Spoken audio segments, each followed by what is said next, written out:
ശബരിമല സ്വർണ്ണമോഷണ കേസിൽ K P. ശങ്കർദാസിന്റെ arrest രേഖപ്പെടുത്തി SIT. തിരുവനന്തപുരത്തെ സ്വകാര്യ ആശുപത്രിയിലെത്തിയാണ് അറസ്റ്റ് രേഖപ്പെടുത്തിയത്. മാനസ മനോജ് വിവരങ്ങൾ നൽകാൻ ചേരുകയാണ്. മാനസ, ഈ കേസുമായി ബന്ധപ്പെട്ട് ഏറ്റവും പ്രധാനപ്പെട്ട ഒരു അറസ്റ്റിലേക്ക് കൂടിയാണ് അന്വേഷണ സംഘം കടന്നത്. മുൻപ് അദ്ദേഹം ആശുപത്രിയിലായിരുന്നതായിരുന്നു അറസ്റ്റിലേക്ക് നീങ്ങാനുള്ള തടസ്സം.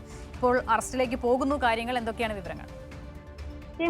സൂചിപ്പിച്ചതുപോലെ തന്നെ ഒരു നിർണായക നീക്കമാണ് SITയുടെ ഭാഗത്ത് നിന്ന് ഇന്ന് ഉണ്ടായത്. ആശുപത്രിയിലെത്തിയാണ് കെ.പി. ശങ്കരദാസിന്റെ അറസ്റ്റ് SIT സംഘം രേഖപ്പെടുത്തിയത്. ശബരിമല സ്വർണ്ണക്കവർച്ച കേസിൽ പ്രതിയ കൂടിയാണ് സ്പെഷ്യൽ തഹസിൽദാർ. അതായത് 2019 ദേവസ്വം ബോർഡ് അംഗമാണ്. പത്മകുമാർ ഭരണസമിതിയിലെ ദേവസ്വം ബോർഡ് അംഗമാണ് ഇദ്ദേഹം.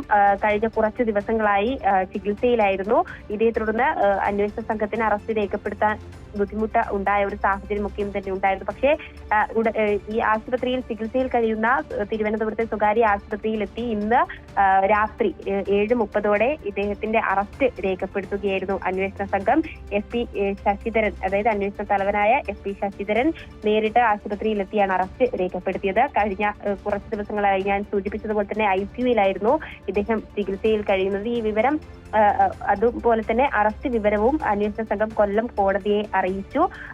തുടർന്ന് മജിസ്ട്രേറ്റ് നേരിട്ട് ആശുപത്രിയിലെത്തി തുടർ നടപടികൾ പൂർത്തിയാക്കാനാണ് നിലവിൽ തീരുമാനിച്ചിരിക്കുന്നത്. നാളെ കൊല്ലം കോടതിയിൽ റിമാൻഡ് റിപ്പോർട്ട് സമർപ്പിക്കുന്നുണ്ട്. ICUവിൽ നിന്ന് മുറിയിലേക്ക് ശങ്കരദാസിനെ മാറ്റിയെങ്കിലും ആശുപത്രിയിൽ തുടരണമെന്നതാണ് ആശുപത്രിയിൽ നിന്നും അറിയിച്ച അറിയിപ്പ് എന്ന് പറയുന്നത്. അതുകൊണ്ട് തന്നെ അദ്ദേഹത്തിന്റെ ആരോഗ്യസ്ഥിതിയും കൂടി ലഭ്യമാകുന്നതിന്റെ രീതിയിലായിരിക്കും തുടർ നടപടികൾ ഉണ്ടാവുക എന്നതും അറിയാൻ സാധിക്കുന്നു. ഏതായാലും നിർണായക നീക്കവുമായാണ് പ്രത്യേക അന്വേഷണ സംഘം ഇപ്പോൾ നീങ്ങിയിട്ടുള്ളത്. അതുകൊണ്ട് തന്നെ തുടർ നടപടികൾ ഒരുപക്ഷെ നാളെയോടുകൂടി ഉണ്ടാകാനുള്ള ഒരു സാധ്യതയും കണക്കാക്കുന്നുണ്ട്.